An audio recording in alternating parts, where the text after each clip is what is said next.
Hello, everybody. A warm welcome to my elite PMs and PAs out there. Looks like we got a good group tonight. The topic of today's show is how to prepare for that project manager or PA interview.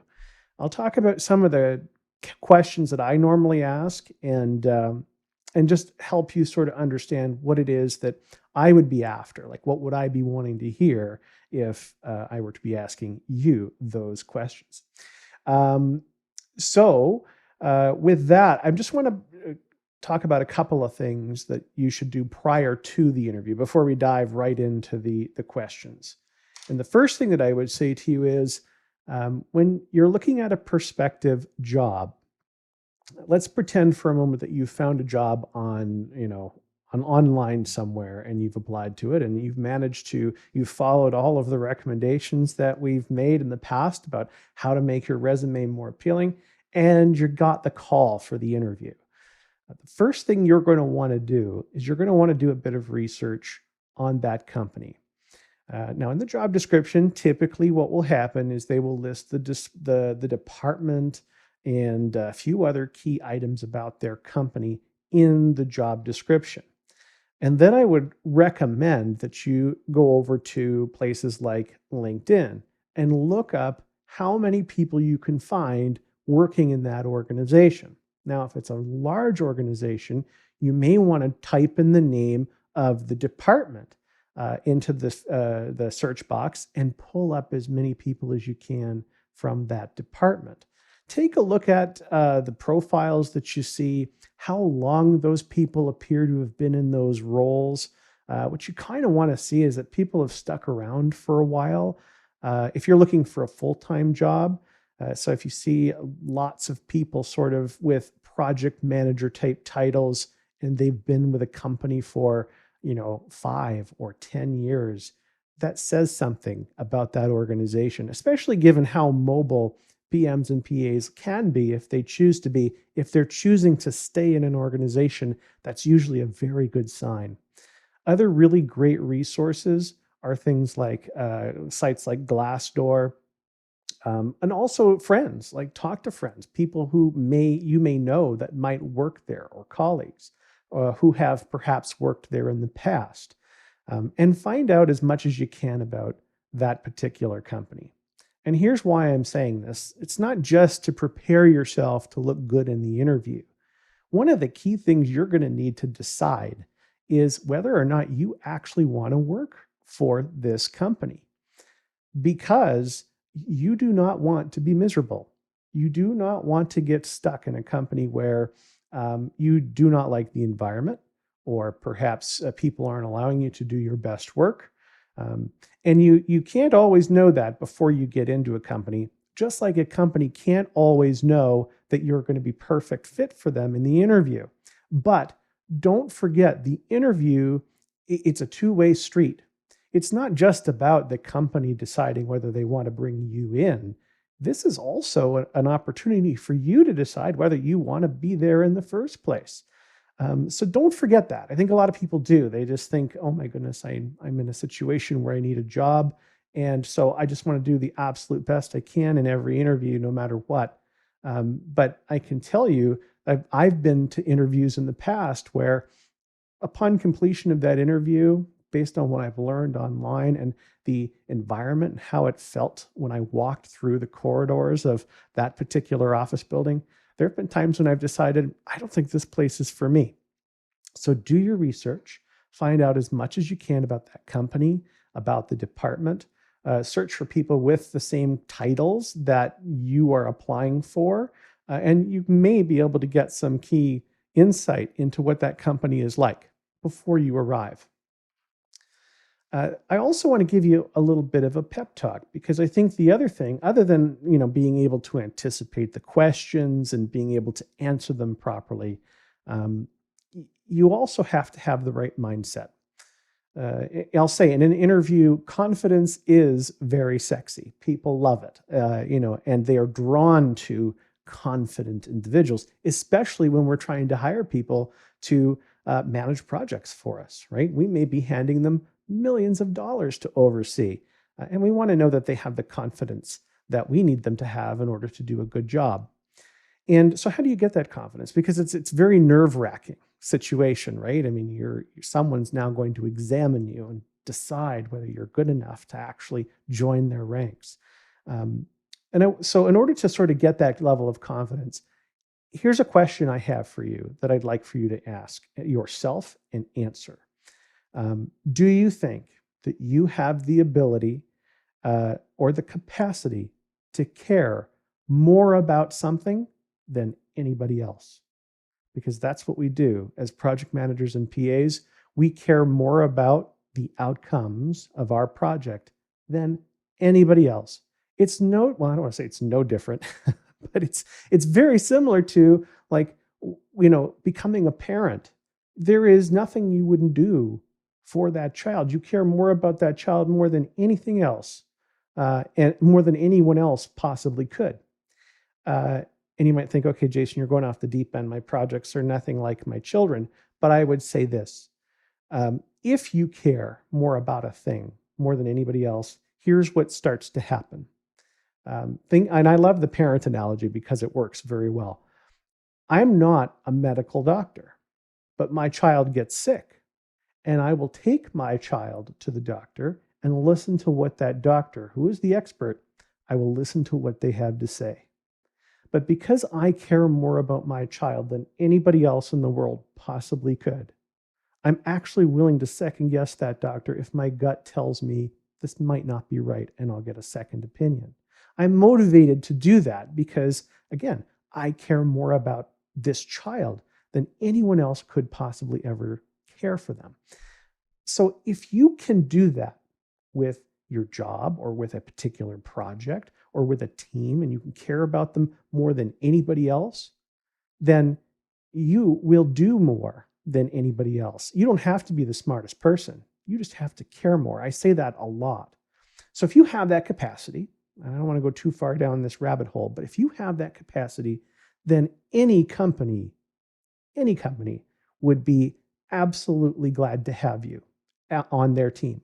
And the really cool thing about it is that there's only one you.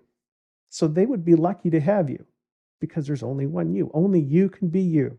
So if you're you and you're an awesome person and you can care more about the job, the project, the team than anybody else, they would be lucky to have you. So think about that as you walk through that door.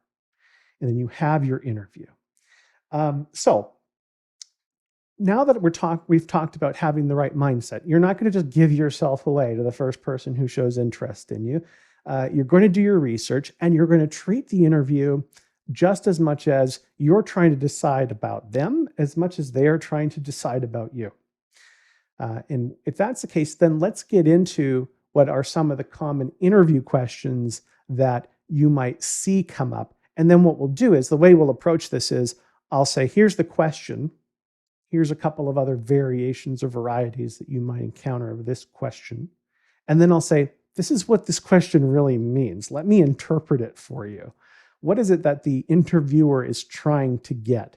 And then we'll talk about what some of your possible answers could be.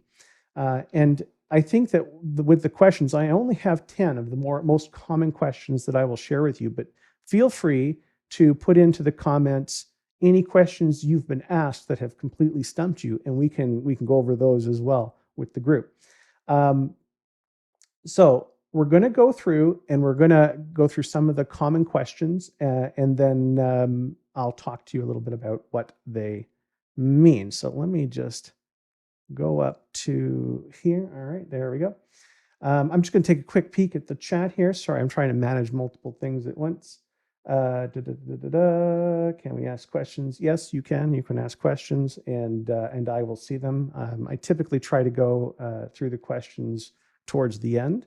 Let me see here. The market for PMs during this pandemic has been on fire. Actually, I'm going to go over to our commentary here. Yes, you are absolutely right. Oh, I see. There we go. Sorry, technology again, right? The market, there we go. So SOBC, I love your comment there. And I'm highlighting it because, yes, I want you guys to know, if you're in a position where you're going out to interviews right now, there are tons of opportunities, tons of them. Companies are literally reinventing themselves to stay in business right now because maybe they're not set up to have a contact-free sort of customer engagement model, but they need one if they're going to survive, right? Because who knows how much longer it's going to take for customers to start walking physically through the door. So yes, keep that in mind. You are a very hot commodity right now. Very, very important. Okay, so let's flip back over to common questions. So the very first question, which is always my favorite, tell me about yourself. So what do you think the interviewer really is looking for here? Are they looking for like your, what kind of music you like and what your personality is like? And, do they care about your family and friends and all that other stuff? At that particular moment in time, probably no. What they're really after, and the reason why this question gets asked like right out of the gate, is because they've read your resume, but they want a little bit more information to figure out where they're going to dive a little deeper. They're going to try and figure out like what are their next questions. One thing to remember, by the way, it's hard to interview people. It's not easy, and some people are great at it and some people are not so great at it. So keep that in mind. They're probably a little bit nervous too. Like, am I going to be able to actually figure out if this is the right person or not in, I don't know, the 45 minutes we have, right? So they start with, tell me about yourself. Here's how you would need to respond to this. Talk to them about, so that really what they're asking here is, why are you the right person for this job? Tell me about how your experience in life has led you to the moment where this job is the natural next step for you.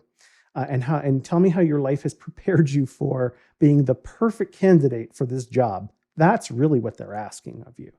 And so what you'll want to do is highlight a few things. So like, let's say you've had a couple of jobs and before that you were in university, you'll want to talk about stories, right? And this is the thing, stories, short, to the point stories that demonstrate certain stages of your life and experiences in your life, like university, job number one, job number two.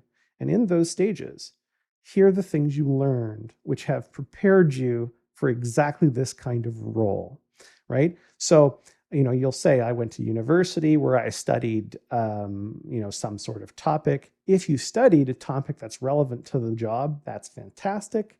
You can say story-wise, I struggled a little bit with this particular aspect of the curriculum, but I managed to pull through. And actually now I find that it's really quite fascinating.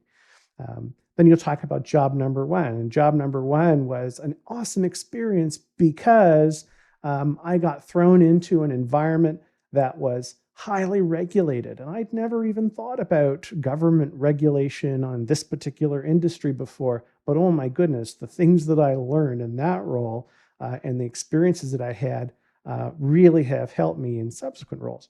And then in job number two, blah, blah, blah. So to the point, small, short stories about what phases did you go through, what experiences did you have that really helped prepare you to be the perfect candidate for this job. That's what they're hoping for. They may ask other variations of this question after this, and that's only because maybe that's a sure sign that you didn't give them enough to sort of dive deeper. If you see them taking notes as you talk about your mini stories, right? Then that's a great sign because now they're like, oh, he did this, did he? Or she did that, did she? Oh, I'd like to ask more about that. So they're really trying to get what your next, they're trying to figure out what their next questions are going to be.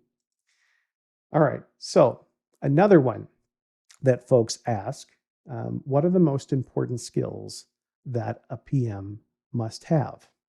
Now, I'll tell you why I ask this one, because it's a little bit of a trap, so don't fall into the trap. The trap is this: if you don't have a lot of experience, then you're going to say in answer to this question, it's all about managing, planning and execution, and monitoring and controlling, and all the things that they talk about in the project management body of knowledge. That's what an inexperienced person will tell you. They'll talk about the hard skills, making sure that they have excellent Microsoft project skills and keeping track of budgets and things like that. The problem with that answer is A, it's too academic, and B, it doesn't demonstrate that you actually understand what life is like in the real world managing projects. I'm very fond of saying no plan survives contact with the enemy. You can put the most beautiful plan you want in place, and almost literally 5 minutes after you've said, okay, we're following the plan, something will change. So what is the most important skill set that a PM should have? And how do I know that I'm talking to somebody with experience? They go, when they answer this question, they almost immediately go towards the people skills. They'll talk about leadership. They'll talk about motivation. They'll talk about conflict resolution. These are the kinds of skills that are actually going to keep the team hung together and high performing throughout execution of the project. And those are the skills that when you bring them to the table, you will make the team resilient such that when the plan goes awry, you can pull it all back together and you can keep things moving. So beware of this question about skills What we're really looking for most of the time is we want to know that soft skills and people skills are the primary, most important skills for a project manager to have. Another question that I often ask, and I've had asked of me many times, is how do you motivate the team? Now, this is an interesting one. They're not asking about like, do you put banners up and throw parties and make people happy, and do you give them lots of compliments? That's not at all really what we're after. When we talk about motivation, we talk about how do you get a person motivated to care as much about the project as you do, as much about the project as the sponsor does. Now, that is a more very specific targeted question, but they'll ask it like this: how do you motivate the team? The real answer that we're looking for when we ask this question is how do you get someone committed, right? If you're committed, you're motivated to do whatever it takes to get the job done. And one of the key pieces to this answer is it all comes down to how the plans are drawn, how you determine your approach and your strategy. If you're one of those project managers that decides what the plan should look like, they go back to your cubicle, you do this all in solitude. Okay, first step is this, second step is this, and here's the timeline. And then you pass that around to everybody. How motivated do you think your project team members will be to actually stick to that plan? Not very. I'll give you the answer. What the key is to motivating your team is they have to see themselves reflected in the plans that you create. In other words, they need to tell you how the best way is to approach the problem solving. They need to tell you what the steps are involved to actually get the job done. And they need to tell you how long something's going to take. If they've told you all of this, and you've then put that in the plan, then they are very motivated to actually do what they said they were going to do. And so this is very key. And what we're really looking for is when you say, how do you motivate the team? It's really, how do you give them a stake in the game? What do you do that's different? And what you can say, quite frankly, is I don't actually create the plan all by myself in a vacuum. I can't do this alone. I actually get everyone to build it together. And that's how we get that motivated team to perform. And so that's one of the things that I look for when I ask this question. Another question we like to ask is, what is your leadership style? And what we're looking for here is that a person understands that there is no single leadership style that will win the day. The real answer to this question, and anybody who has enough experience would probably know this to be true, is you need to apply whatever leadership style the moment calls for. So if the project team is struggling with how to do something, maybe they need a coach. At that point, your style is you are a coaching leader. Perhaps, maybe the project team is going through a rough patch. We had a setback. Maybe there was some sort of natural disaster and it wiped out whatever it was we built. Something terrible happened. In that moment, they might need a friend, right? So you might be the affiliative leader. That's what we call, someone who's the shoulder to cry on, and someone who cares and shows that they care. But if the building is on fire and lives are at stake, perhaps in that moment, the most important leadership style for you to have is to be the commanding leader. We don't have time to take a vote.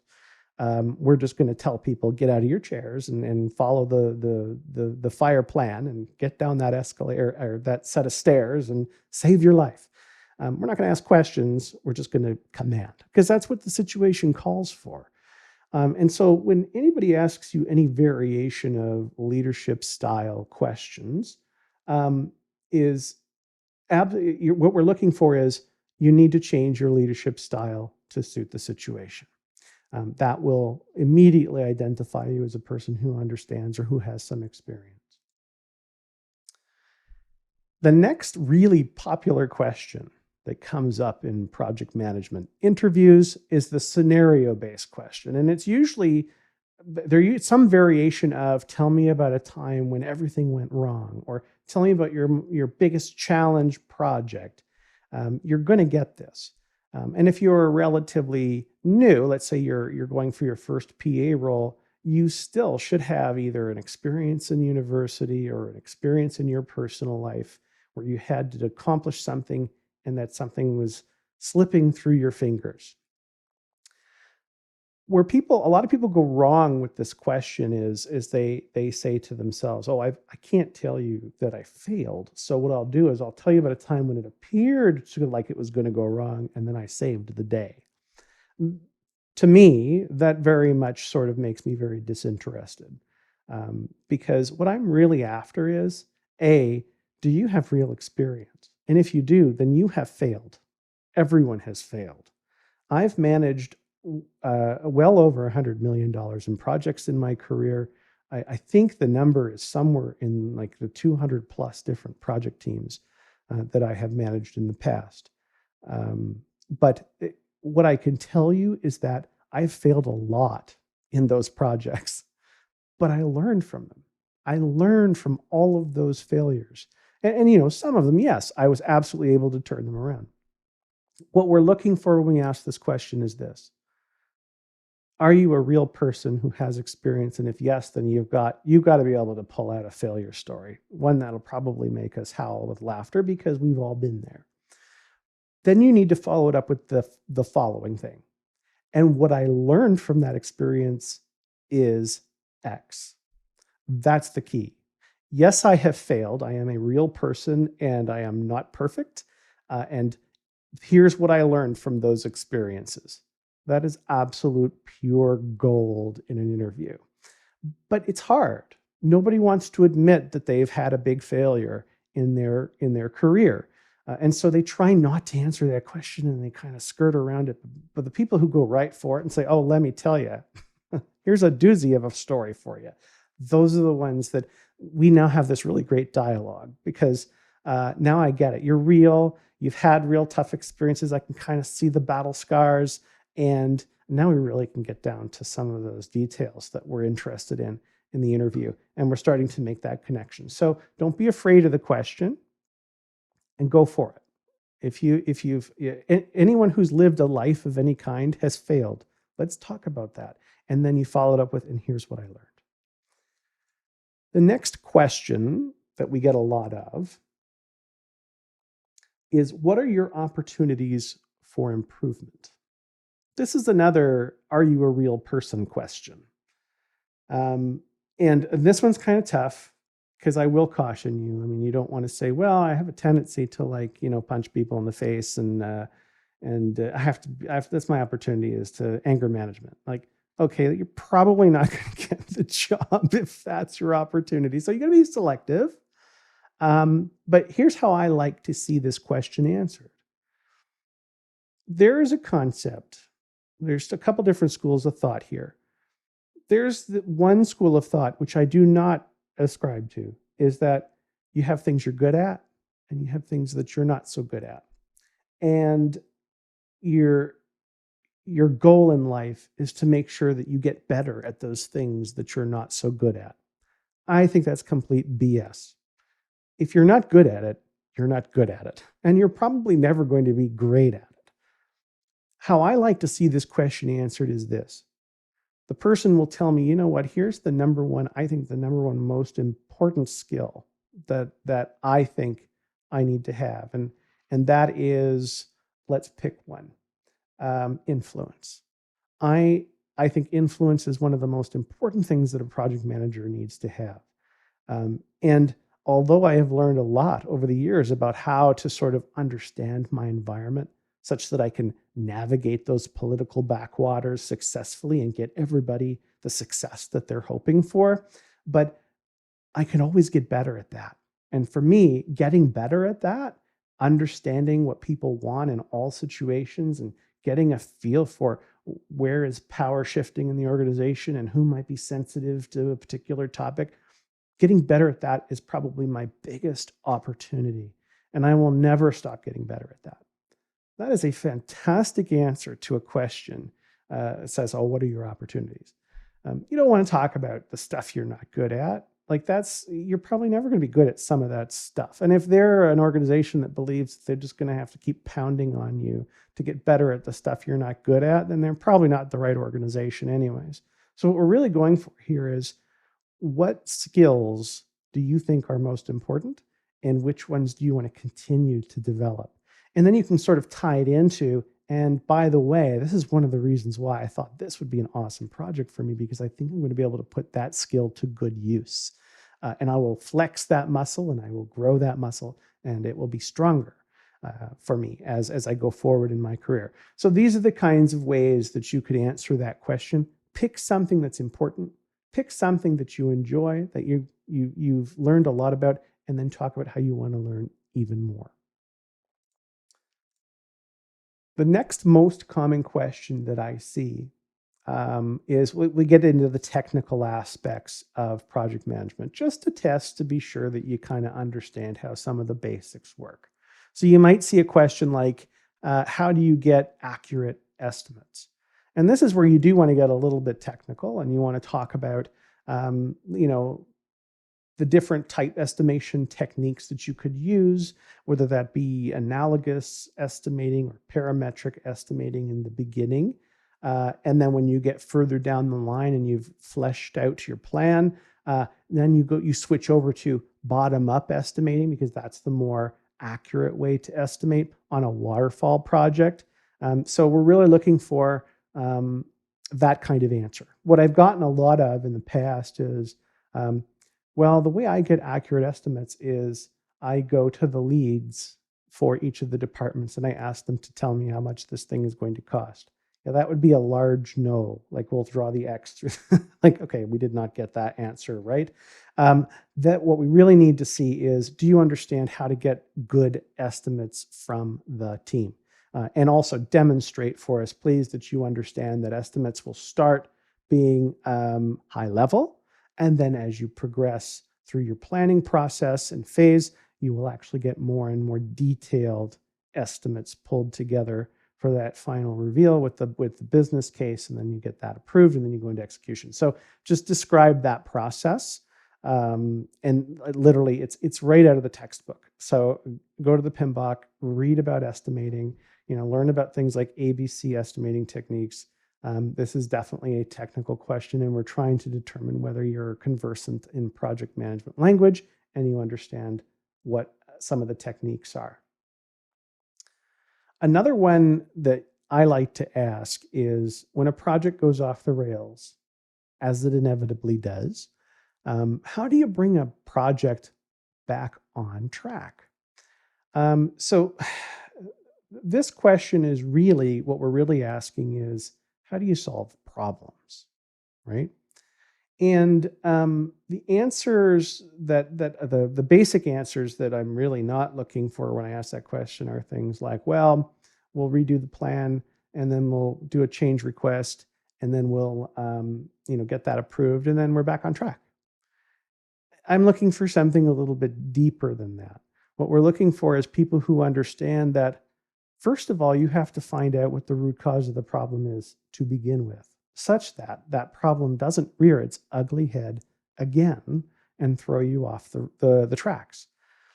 We like to hear people talk about and recognize that an issue that occurs that maybe puts you behind schedule or over budget, that issue is actually an actual instance or a trigger of a risk, right? So the relationship between issues and risks is very important in answering this question. So the first thing, and how I would answer this question is, the first thing I need to find out is, what is the issue that caused us to go off track? What risk is this related to? And did we identify this risk before, or did we completely miss this risk? And if we missed the risk, then the next thing I would do is I would go in and we'd talk about, okay, How do we prevent this risk from getting in our way again? What is our mitigation strategy? And we go through that exercise to figure out how do we close that gap such that this doesn't happen again.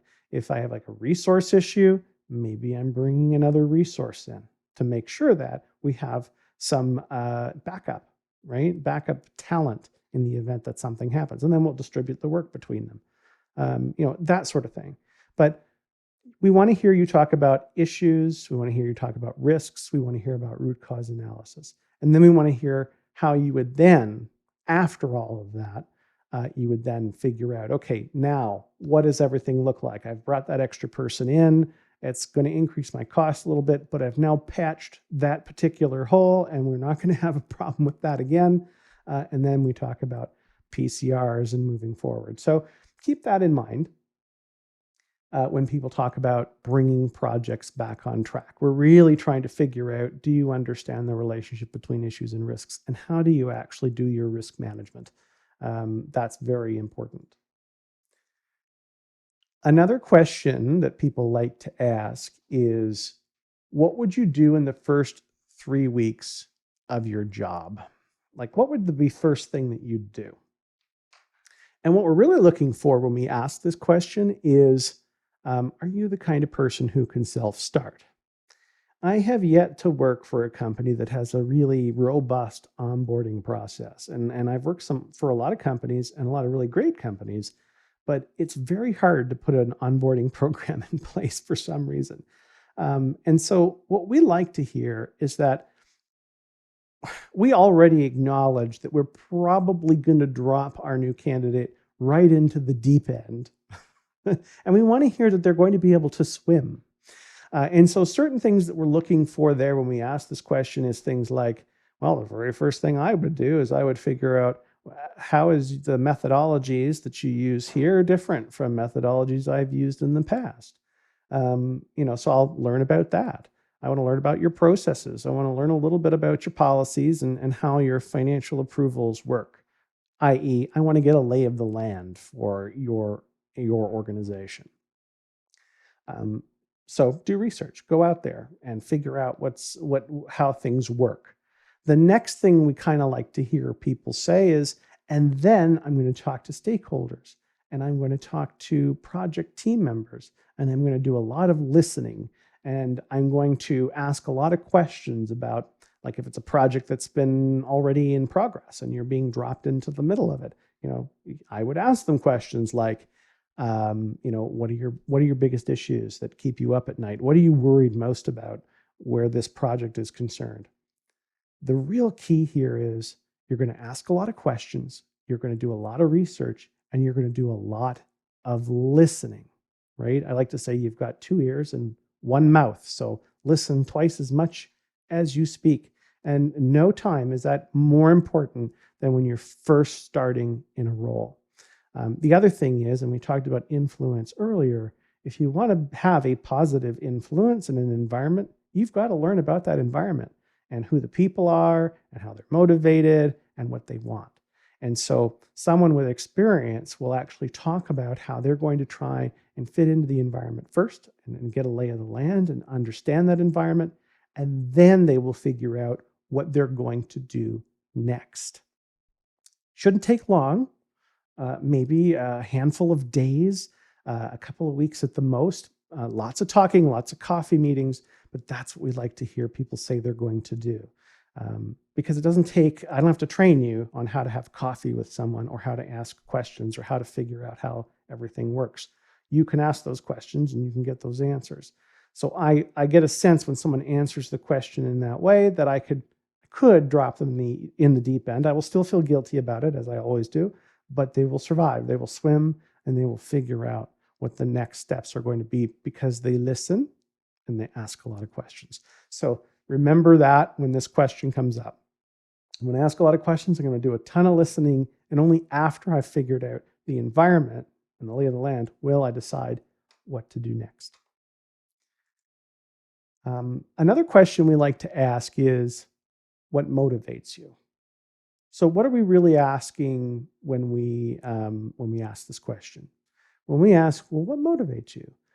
What we're trying to figure out is, is the project and the job that we have, is it really going to appeal to you, or are you going to hate this?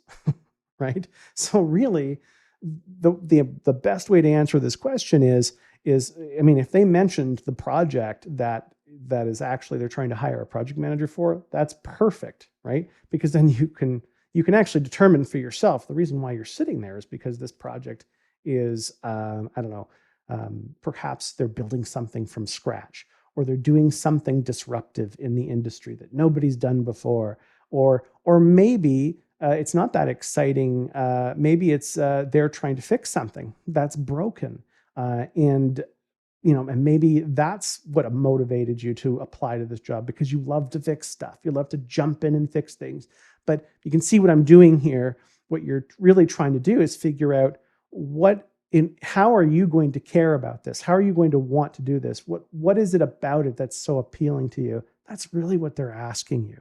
So take some time before you go into the interview and ask yourself that question. Would I be motivated, and why? Why would I be motivated to do this job? We're not asking that question to get some general answer about, I don't know, what motivates me is the opportunity to grow. Like, okay, great. I mean, let's be honest, we all love the opportunity to grow. But what do you really have a desire for? And how does that desire meet up with the project that we have on offer here? We'd like to know that when we bring somebody in, that they're going to be just as engaged in the project, or they're going to be very engaged in the project, and they're going to love working on that project. And so that's really what we're after here is, are you a real good match for what we have to offer here? And here is the ultimate question. Do you have any questions for me? So what do you think your answer should be to this question? Or let me ask you this. What do you think you should never say in response to this question? I'll tell you, never say, no, I think all my questions are answered. That is the worst possible reply to this particular question. What we're looking for here is, are you motivated enough to actually want to know more right now, right? And here's where your golden opportunity. This question is pure gold. Hopefully, I'd say 99% of interviews end with this question. This is your opportunity to now determine whether or not you would feel good about taking this role. What your number one goal is when you are asked this question is to get the interviewer to start talking to you about their problems. Because then you can start thinking about how those problems might be solved. Or you could even start to draw some parallels. Oh, I've experienced that problem before. Here's how I solved it. The key is, and this is a bit of a sort of a, I'll say, it's a bit of a mental situation. There's a word I'm looking for, and it's not coming to me. This is the problem with live. But there's definitely some sort of a mental trick happening here. If you can get them to talk about their issues, and maybe their issues are, we can't nail down these requirements. Like, we've been in requirements building mode for months and everybody keeps changing their mind. Or we're having a real hard time estimating this because we've never done anything like this before. If they start talking to you about their problems, what's happening between you and that person at that moment? They're actually getting to see what it might be like to work with you. So if they say, hey, like, we're having this problem, like the requirements keep shifting and like we're having a hard time nailing them down. If you come back and say, I've had exactly that same problem before, and here's some of the things we tried, and those things didn't work. But here's the thing that ultimately stuck, and you tell them about that. Immediately, they're now thinking to themselves, A, this person can solve my problem, and B, they're getting a feel for what it might be like to sit there and work with you on some of their toughest issues. That is absolutely pure gold. So when they ask you, do you have any questions for me? Some of the things that I like to ask are this. what do you think the biggest challenges will be with this particular project that you're wanting to put a manager in? Like, what keeps you up at night in relation to the delivery of this project? Or what makes this project different than any other project that you might have done? Start asking those kinds of questions. And then if you can get them to talk about the challenges, and then you can get into that two-way dialogue at the end of the interview, that's the last thing they're going to remember, is how they were almost already starting to work with you and the interview wasn't even done. So think about that.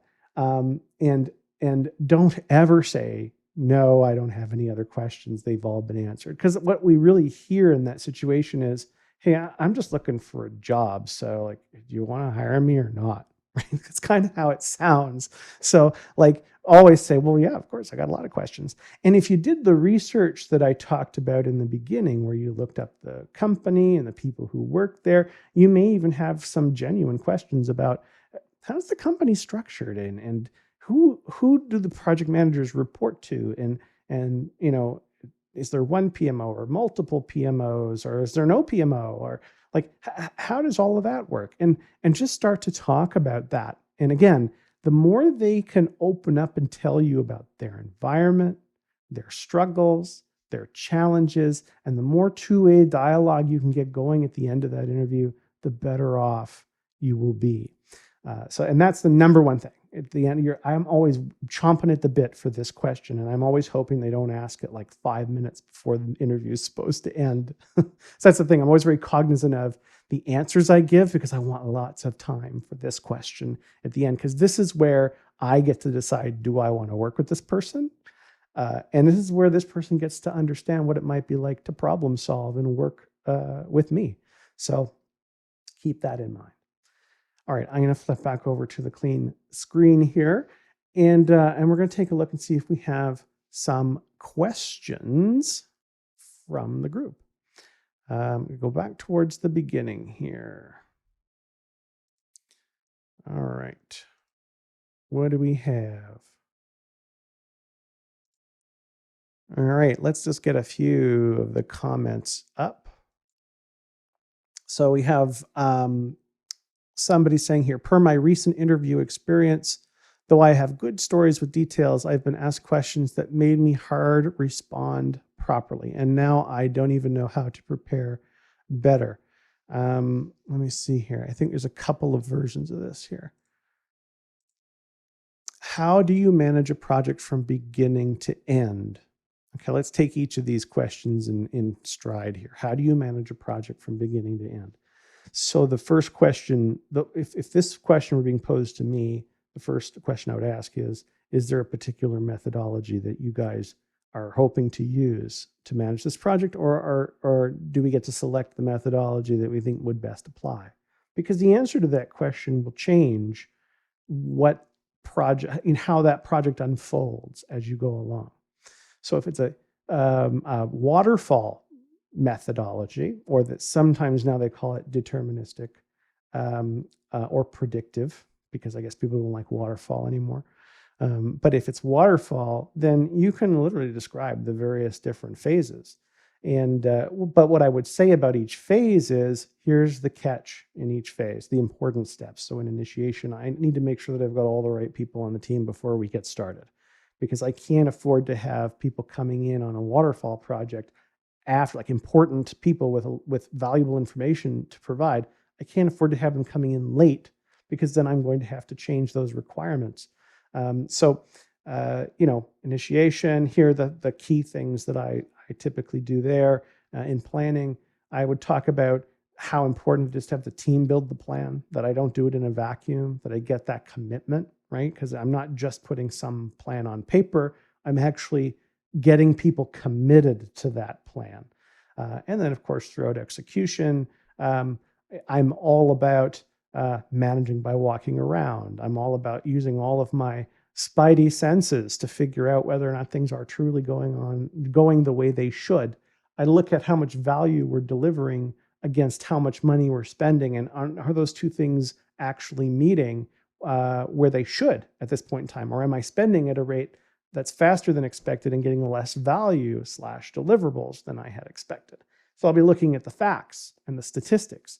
But I think what we're looking for when we ask that question is do you kind of get in each phase of the project execution what the actual important things are to be looking for? When it comes to an agile project, let's say you're doing software development or research and development, and agile is the better choice, then it's a completely different answer. Because if you're a project manager in that role, you're not all about the daily management of the team. That's the Scrum Master's job. So project manager in that case is, their domain is the Scrum of Scrums. They need to make sure that because in Agile, one of the things we learn is A, it's hard to scale, and B, what's the best way to put it? Precedence relationships are a problem. Like doing one thing before another because that thing has to be done before the other. There's really no really great way, like you have in Waterfall with the critical chain. There's no great way to actually manage precedence relationships or dependencies. And so the project manager's main role there is they've got the Scrum of Scrums. They're looking at what all the teams are developing, but they need to make sure that all those various different pieces come together in the right order so that you have something shippable at the end. And so that is one of the primary reasons a project manager exists. The other thing in an agile project is that they're supposed to do an end run around the team to make sure that absolutely nothing gets in their way of their productivity. So people can't be approaching the team to ask for status reports. They can't be approaching the team to bother them to do any side work or projects. The PM is the person who stops all of that interference. They run interference for the team, basically. And then they also are a relationship manager. Anytime you have an agile project in a large organization, the project team will have to interface with other teams that aren't working in an agile fashion. And so it's up to the PM to make sure that there's an operating model wrapped around those interactions. And they need to oversee that the team is operating well with elements or teams outside of their agile pods. And I know I'm getting very detailed here. This is the way I would answer the question is, I need to demonstrate that I understand what are the important aspects of success depending on, what phase I'm in the project. So hopefully that helps you a little bit. I don't know, maybe I didn't, but really at the end of the day, what we're looking for when we ask that question is, do you understand what is important at each phase? Another question you're saying you get asked is, how do you navigate through the politics within organizations, seemingly open-ended but highly generic questions? So that's interesting that someone would ask you that question, how do you navigate the politics? My favorite answer that I like to hear is, A, I like to know that people realize that politics is not the dirty word that everyone thinks that it is. Politics, to me, is just recognizing that everybody at the table wants something just a little bit different as an outcome. They have their own agendas, right? And it's not that they're evil, but they're people. And people all have something a little different they want to walk away with. So recognizing that and then trying to figure out, how can I give everybody a little bit of what they're asking for? I mean, if I can find a way to get this person and this person and this person a little something that they're after, why the hell not? Right? Let's do it. Let's find a way to make that happen. And so I think when people ask that question, how do you deal with politics? First part of that answer is, well, you got to figure out how everyone's motivated to understand the political landscape. So what's motivating them? Where is power shifting in this whole equation? We may not want to talk about this, but when I implement System X, and System X is going to automate a process that was owned by a particular group in the organization, that group maybe is losing some of the control and it's moving over to a system, right? So there's a shift in power. Anywhere where I see a shift in power, I need to be very sensitive to what's going to happen to those people, right? When they lose that power. How do we make sure that they see, and this is the whole change management aspect, how do we make sure that they see a positive outcome for them at the end of all of this? And how do we make it such that they're not wanting to sabotage the success of this thing because nobody's bothered to ask them how they might actually be able to contribute to the overall success in the future new world for them. So those are the things I would say about politics. Is it's not a dirty word. The number one thing you need to do politically is to figure out how everyone's motivated and how power is shifting. And once you understand those things, and you approach, your approach should be, I want to make sure that I keep everybody as whole as I possibly can. Give everybody as much as they possibly can get out of this project. And if that's how you're motivated, then you're going to do very well politically. That would be how I would answer that question. Let me see here. Let's move up and see if we have any more. Oh, thank you very much, Catherine, about the leadership style. That is so important. I think a lot of people, when they're first getting started in leadership, they think that there's good leaders, or there's good ways to lead and there's bad ways to lead. You know, when we talk about the command, sort of the leader that takes command and barks orders at people, you generally would say, oh, that's a bad leader. Well, no, if the situation calls for it and lives are at stake, then yeah, that's a great leader. You know, and there's other kinds of leadership. One of the things I mentioned in a previous episode was a book called Primal Leadership. Is written by Daniel Goleman, who also wrote Emotional Intelligence and Emotional Intelligence 2.0. And emotional intelligence I found to be very sort of scientific, but Primal Leadership was very practical. And it talked about 6 leadership styles that people can adopt. And it talks about switching those hats, those leadership styles, when the situation called for it, and practicing that as a skill. So if you want to learn a little bit about that, I really highly recommend that you read Primal Leadership. And maybe we'll make a future episode about those leadership styles and how to use them, because I think they're a cornerstone to being a great leader. Let's see, what else do we have? People are writing notes. Excellent. How would you answer that question? What would your story be for the failure question? I think we, Catherine, I think we covered this, but let me know if you want to dive into this a little bit more, and we will. Joel, thank you very much for joining us from Mexico. This is awesome. We've got someone from the Bahamas. We've got somebody from Mexico. We're getting people from all over the world on these shows, which is really awesome. Project management, there's no boundaries. Like, everybody needs to transform or change something, and everybody needs leaders. And I will say this in every episode, there is a vacuum of leadership in this world. And if you get good at working with people and leading them and inspiring them to do their best work, you will be sucked into that vacuum like so fast, your head will spin. So I'm fond of saying that. And yes, Catherine, yeah, never say no to questions. No, I don't have any questions. I'm fine. That's equivalent to I don't even really care. Just like, do I have the job or not? Let me see here. How to find, oh, that's interesting. Catherine, how to find a mentor as a PM. Well, one of the things I might recommend is if you join PMI and then you join your local chapter, they have local chapter meetings, and almost every chapter has a mentorship program. At least every chapter I've been a part of has. And I often volunteer. That's how I end up getting, every year I have a handful of people that I mentor for 6 months at a time. It's through that program that I do that. So that's one really great way to find a mentor and work with them. There's no better way, because like, that's a situation where they've raised their hand and said, I actually have the time and the capacity to sit down and talk to junior PMs who are getting their sea legs, right?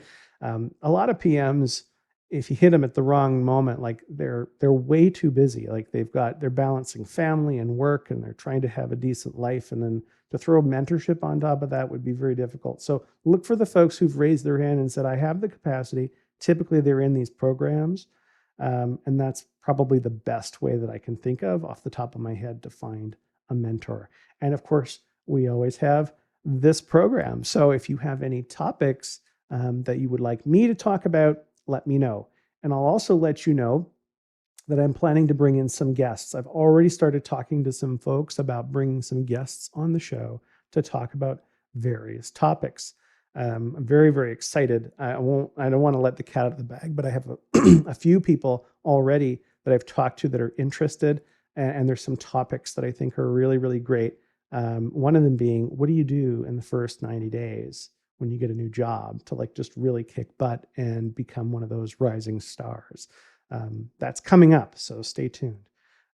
But we have this forum, and what I'm really hoping for is, and we've only got about 14 people on the show right now. And last week we had, I think, almost 70, which was really fantastic. But we're building a community here. And I'm actually trying to figure out what to call you guys, because I think, you know what? You guys are going to become the elite PMs that get it. There is a sea of project managers and PAs out there, and 90% of them are administrative. They're box tickers, and they're really not going places, and they're not really knocking people's socks off. There is tons of opportunity for folks who get it, who are good leaders, who understand people, to make a huge name for themselves. And let me tell you, you will not be hurting for work. But amongst our group here, I'm so hoping that I can help you guys break into the industry and become those people, and we can be that support group for each other. So hopefully we'll be generating some of those mentorship opportunities through the show, which is what I'm hoping for. Dawson, welcome, Daniel. So you are saying, in response to number 10, what do you think of asking, looking back 3 months from now, what would I have accomplished that made you happy and you hired me? I love that question. Yeah, project into the future. Tell me, what are the things that I would have done that would have made you absolutely thrilled with the fact that you chose to bring me in? Or what I've said before is, I'll say, project yourself 12 months into the future, and you and I are sitting down for a drink after work, and we're laughing about all the things that happened this year. Tell me, what are the things that you would have appreciated most about working with me over this past year? Or what would we be celebrating? That's another way to ask, like, what are your priorities, right? What would be the biggest win for you 6 months, 12 months from now that I can help you accomplish? So any variation of that is a fantastic question. Thank you very much for bringing that into the show. I think that's a great piece of advice.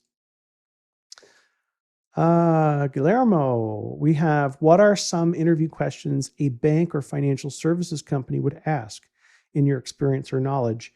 Other than the ones that I mentioned, you may get questions about regulation, like, have you been exposed to the regulatory environment of a bank?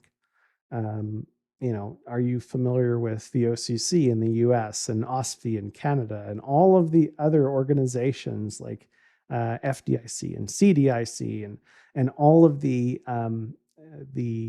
like anti-money laundering laws and things like that come into play when you work in the financial industry?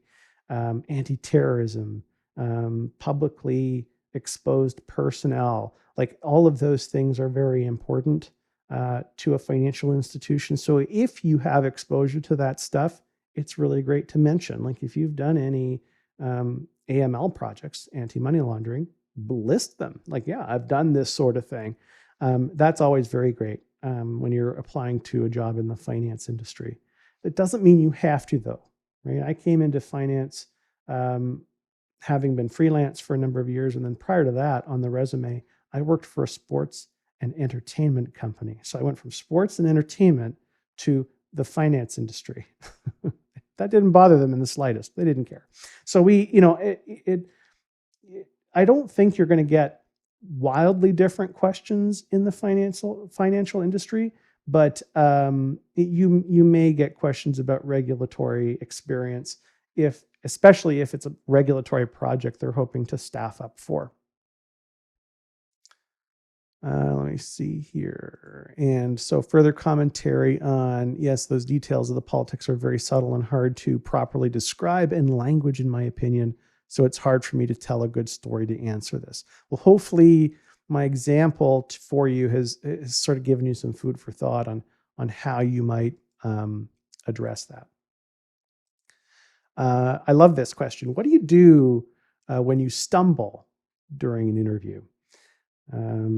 I've had a few moments like that, and I think it's just because I'm getting old now, and there's just words that escape me. So, but anytime that I've sort of fumbled a question, I won't get stuck on it. We'll get through that question. We'll move on in the interview. But if I have time at the end, I would ask them, like, oh, earlier you asked me this question. Tell me a little bit more about why that's important to you. Um, and then let them tell you what they were looking for there. You may have an opportunity there to sort of redeem yourself. Because if they then explain a little bit, well, the reason I asked is because, and then they'll tell you, you might be able to say, oh, you know what? Actually, I have had some experience with that. Let's talk about that a little bit. And then you can turn that around, right? So, my advice would be, in the moment, just let it go and just say, you know what, I'm really not sure. Or you could ask them, could you ask that a different way? I'm not sure really what it is you're after. But if you stumbled and then you move on through the interview and you have time at the end, ask, earlier you asked me this. Tell me why is that very important to you and to this role, right? And then maybe you can get back into the game by engaging in a conversation or a dialogue after that. And yes, the book about leadership is it's called Primal Leadership. Primal Leadership. I'll put a link in the show notes to Amazon.com. You may have to find it on your version of Amazon. I'm finding that right now that book is actually very hard to find, and I don't know why. It's not like it's ancient. It's it's gone through several revisions actually. But I'll put a link in, and then you can go and hopefully find a copy for yourself. It is absolutely one of the best leadership books out there. And oh, Catherine, see, I see the problem is I'm reading them as I go, so I don't know that there's folks helping each other. Thank you, by the way, for helping each other in the comments. I think that's really awesome. Again, let's create that community. Let's help each other. Let's see what we got here. I'm taking a chance. I'm putting them up on the screen before I even read them. It could be horrible. I'm a 25-year-old, currently a junior in college for construction management. Do internships play a huge role for a future job as a project manager or being a construction superintendent? So in construction, I started my career, my project management career, at a residential construction company. There's a lot of different roles within that environment, and you have to decide really where you want to go. There's the construction management route, which, as a construction manager who's managing a site, you're responsible for all of the trades and getting something built, right?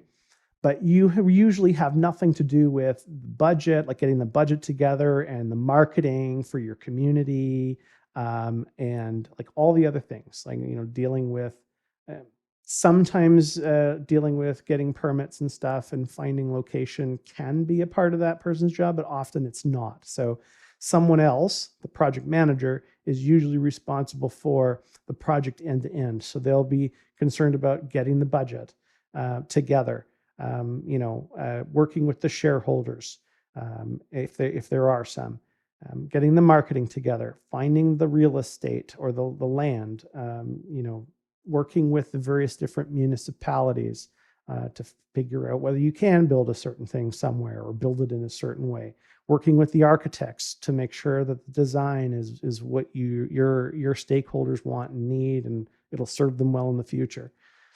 That's what the PM does. In construction, however, if you are a superintendent, if you are a construction manager, you are actually a tradesman of some sort. You have real construction experience.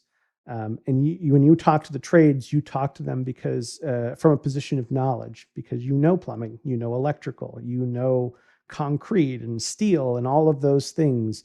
And so you have to ask yourself, what world do you want to be a part of? Do you want to be the person who manages the actual construction, and is a practitioner in that field and knows that field? Then maybe you go the construction management route or the superintendent route. If you would rather be that person who's getting the funding put together, working with municipalities, having the meetings with the communities, doing all that sort of stuff, then that's a PM job. And you don't necessarily need to be an expert in construction to actually be that construction PM. That's the role that I played. Now, it just so happened that I got really good at reading schematics. I got really good at, I knew, like if I saw someone laying slab down and they didn't have holes for conduit, and I knew we needed conduit for cabling and everything, I'd point it out because I ended up getting that experience. But if anyone wanted to ask, like whether or not a particular structure was, engineeringly, like from an engineering perspective, if it was sound or if we were making the right choices on materials and things, I would know nothing about that.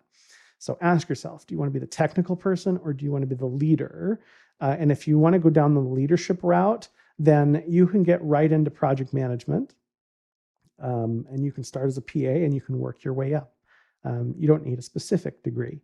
But if you want to be in that construction management vein, then you do have to have some sort of education in a trade. Or let's say if you're building bridges or whatever, like you'll need a civil engineering degree. It all depends on which avenue you'd like to go down. So hopefully that helps answer your question here. Let me see here. And yes, Serena, like you can always just say, hey, oh, I misspoke. What I really meant was, or when I answered the question. I mean, this is the thing. It's a human being you're talking to here. So, and they have to recognize that you're a human being too. So yeah, if you stumble, you stumble. Like don't beat yourself up over it. Again, keep reminding yourself they'd be lucky to have you. So don't worry about it, right? And if you need to take a step back and then start again, just say, you know what? I'm going to start that again. And then you just go for it, right? And actually, in a way, to watch a person recover from a stumble like that and do it, quite naturally, and just to exhibit a bit of humanity, like that's actually not a bad thing in an interview, right? Because you're going to be in that exact same position when I put you in front of a room full of eager executives. You may not say the right thing. And I'd like to know that if you didn't say the right thing, that you'd be able to sort of, I just misspoke. I think what I really meant to say was, is this, right? So, or you can even say, and you know what, thinking about it now, I think I actually want to change my answer. That there's nothing wrong with that. There's absolutely nothing wrong with that. Yes, the question is this recorded? Can we play back? We absolutely can. It will be up on the site within a few minutes after we end this particular call. Guillermo, thank you. Always a pleasure to hear your wise words. Thank you so much. I appreciate that. That's why I do this. I'm hoping that it will help you, and it will help you start a long, wonderful career. When people ask me the question, what's the best part about your career over the last 25 years or so? What I think they're expecting is for me to say something like, well, there was this project and it was awesome. But you know what I really talk about?